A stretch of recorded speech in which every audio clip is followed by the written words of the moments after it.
Today we are very lucky to be in Madrid with the beautiful weather in the beautiful office of Sagardoy. I'm Sylvie Dumortier, tax partner at Claeys Engels, leading the comp and ben and tax practice. And I'm very lucky also to be with Diego today. I'm Diego Paciello from Studio Toffoletto de Luca Tamajo from Italy, Milan, and I'm a tax expert and I'm leading the tax for Italian company. So we are here to discuss about something interesting.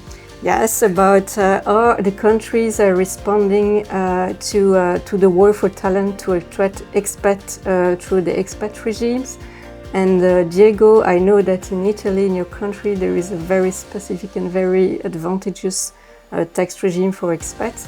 And I know there have been reforms, so I wanted to know whether Italy is still considered as the most attractive country for expatriate above all the other super conditions you live in Italy. Yes, good to live in Italy, but it sounds strange, but it's also a fiscal paradise now for people who come from abroad because there's a special tax regime called the impattriati regime. It was reformed in 2024, so 2 years ago, and it is very interesting because there is a 50% rebate on your income, so you pay taxes only on half your income produced on our territory, so you must work on our territory for the majority of the tax period. You have to stay in Italy for at least 4 years, and the regime will apply for 5 years.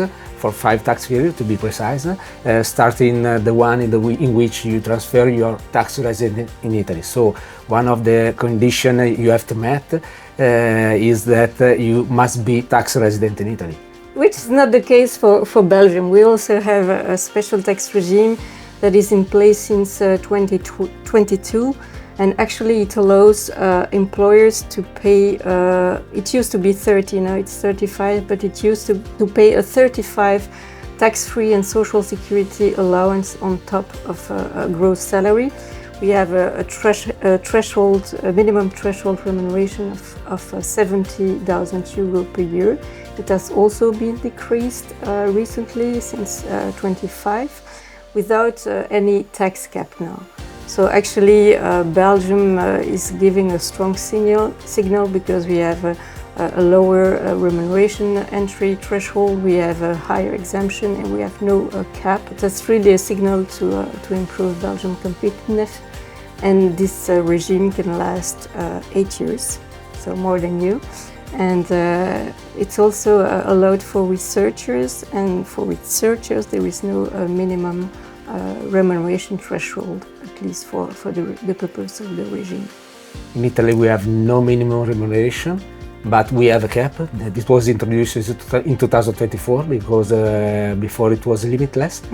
And now the cap is very high because it's 600,000 euros, so not a bad cap, but it was tightened because a lot of people was booing the regime because it was too good for people coming from abroad, so it was quite unfair, also considered unfair. And so, if one of the employers should apply for the regime, what concrete advice would you give him? It is a matter of the employees have to submit a written request to the employer declaring that they have all the criteria that the laws required. So it is not an automatic application of the regime, but it has the employee who has to ask about the application of the regime. Okay. And the employer must apply the regime if the employee meets all the requirements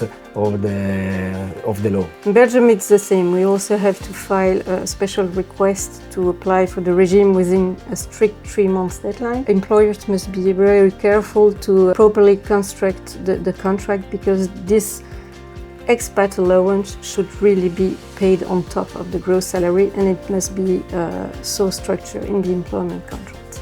And does your regime will be applied for the future, or should be a transitional? It can start immediately, and the tax authorities have a 3 months deadline to answer.